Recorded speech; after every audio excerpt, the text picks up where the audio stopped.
YouTubers? Mike Martin's here, Mike Martin's channel. Just hanging out in my garage doing some projects. You can catch up on some of my project videos if you want. Corny videos that pretty much go nowhere. So if you, want to hear some commentary. This thing here I converted, it's a table, but I want to have something for computers, so kind of went with the gray look. Anyways, I got this really good story that was sent from me from someone from New Zealand that watches my channel a lot. And I want to thank you for watching my channel way out in New Zealand. And I hope the weather's good out there because you're in the southern hemisphere. And this is good, so I want to share this with you guys. It's from Canberra, Australia, February 2017. It's from yesterday. It's Valentine's Day. Happy Valentine's Day to everyone out there and to your sweethearts, and big hug to everybody. The National Debt Helpline says it's buckling under unprecedented number of calls from Australians seeking financial counseling. So the Australia set up a debt helpline, right? Just to help people that are in debt or indebted with their homes and they can't afford to pay them and stuff. Or not can't afford, but credit counseling. There's a lot of people, when I worked in finance, I met a lot of people that didn't need more credit. They needed more credit counseling. But it is what it is. What are you going to do, right? You know what I'm saying? So let's get to it. As many as 14,000 phone calls went unanswered in January due to the lack of staff. And experts claimed Australia was on the verge of a big debt hinge hangover. That's, gotta give a gold medal to that. Big of debt binge hangover. It might start with missing a mortgage payment. Then the bills start piling up. Perhaps a relationship breaks down or fall ill, or you fall ill. Chief Executive and Financial Counselling Australia Fiona Guthrie told the PM program the characteristics were different depending on where you live. I'm looking for a place to sit here. That's why I don't know where to sit. Okay, I'll stand it out. The mortgage stress in places where mining has left because people's homes are now worth less than their mortgages, she said. Go figure. Underwater.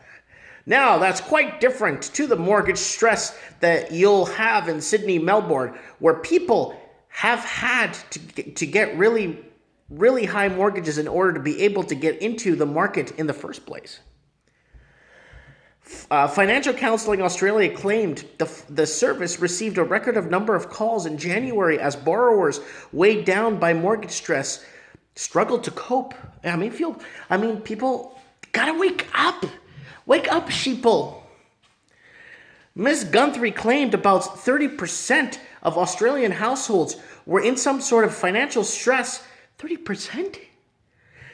Were in some financial stress, but there was a smaller group of Australians who were really living on the edge.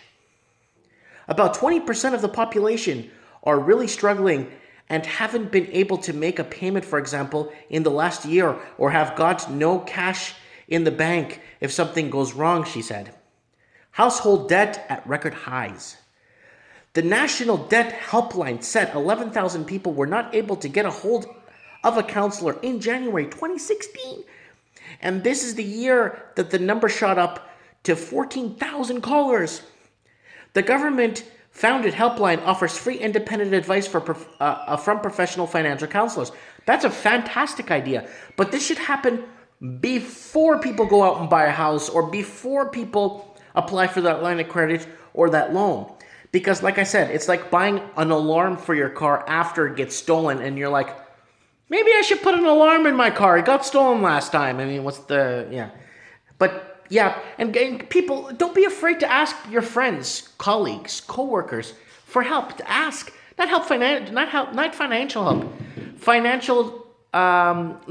help with money, but discussing, because a lot of people have gone through financial stress or financial problems in the last 10, 15 years of their lives, and they could share you stories of good bankruptcy lawyers. I'm not promoting bankruptcy. They could share you stories of ways people got out of their debt, or they could share stories of, and that's really important. It's called talking to people. People don't do it nowadays, but let's continue here. The National Debt Helpline has 5 tips for getting utility bills under control. Work out what you can afford to pay. Contact your service provider. Ask to speak to the hardship department. If you can't agree, dispute it, speak to a financial counselor. Financial counselling in Australia called on both the government and commercial banks for help.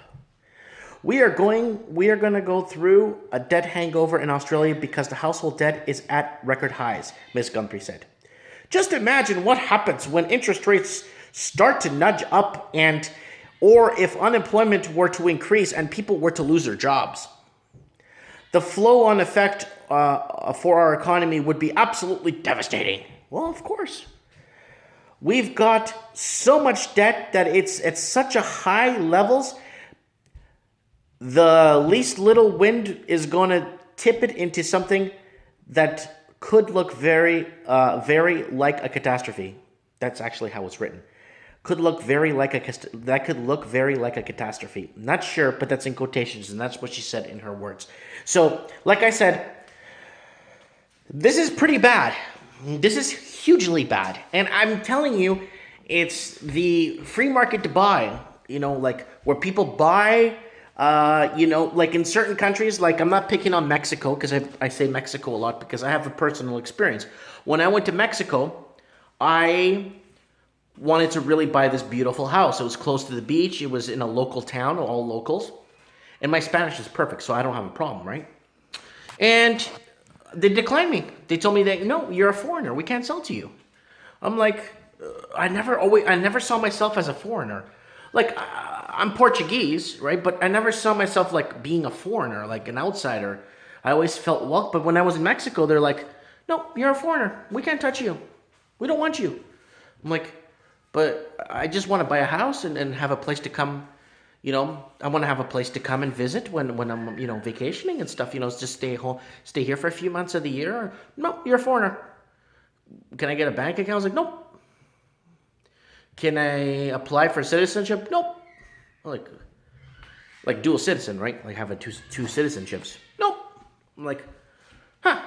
Then I spoke to a lawyer in Mexico, which a really good friend of mine lives in Cuernavaca, Morelos. There's a state in Mexico called Cuernavaca.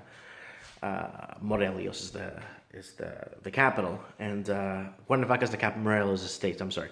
And he told me, he's like, he looked into it. He's like, wow.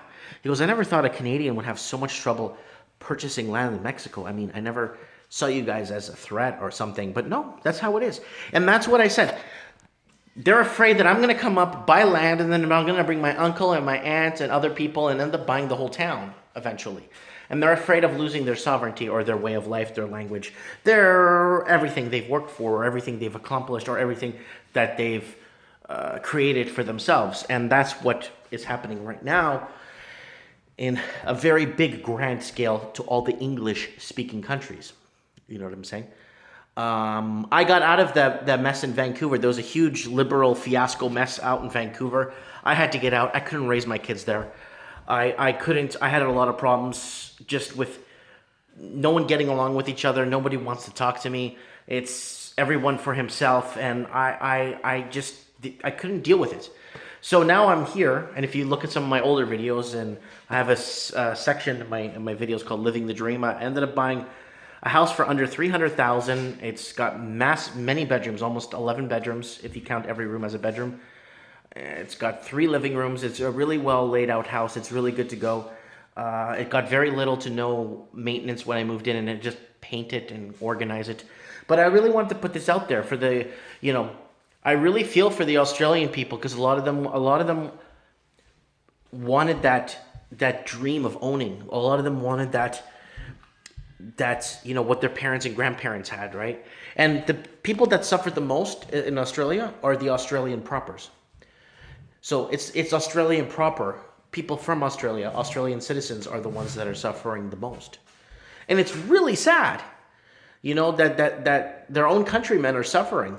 You know what I'm saying?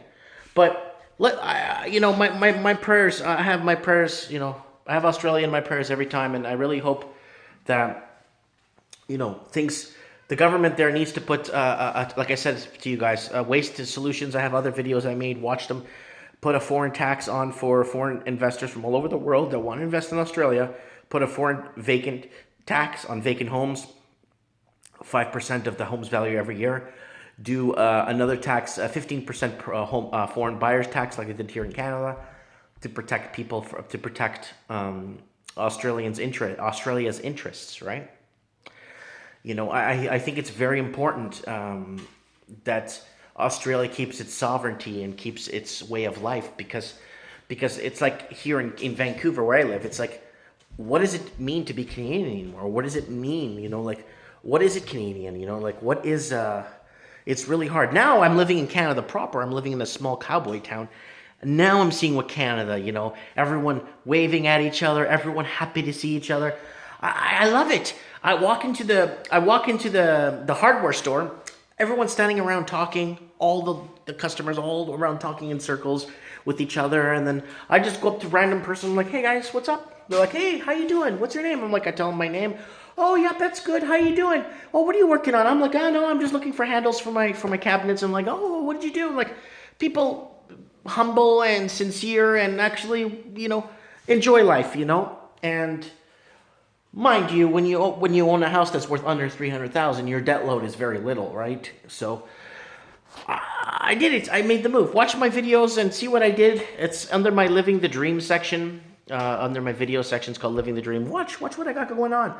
The house I bought for under $300K. It's people are astounded. I'm like, no, you leave major cities, you leave big cities. You start to find that once you start networking with people, you get offered jobs. I was offered 2 jobs today, two decent jobs. I was an apprentice working for some company that needs somebody for plumbing, but it's commercial plumbing, and they need an apprentice to start at $22 an hour. I'm like, but I'm already almost 40, right? So it's good for my stepson, my kids when they get older, right? And then I got offered another job at the Home Hardware. They're like, hey man, do you know we're hiring? Would you like a job? You know, it's not that hard, and talk to customers and learn where the product is. I'm like, no, I'm okay. I appreciate that, you know, but if I need a job, I'll come back and see you guys. It's very nice, you know. But I mean, I go into the city and it's like no one talks to each other. Anyways, that's another topic. Australia, I have you guys in my prayers. Watch some of my older videos if you're from Australia and New Zealand. I did some pretty good ones there. And let me know what you guys think about this help hotline. Comment below on the help hotline. I mean, it's heartbreaking. Anyways, comment below. Let me know. Thanks for watching, guys. Bye.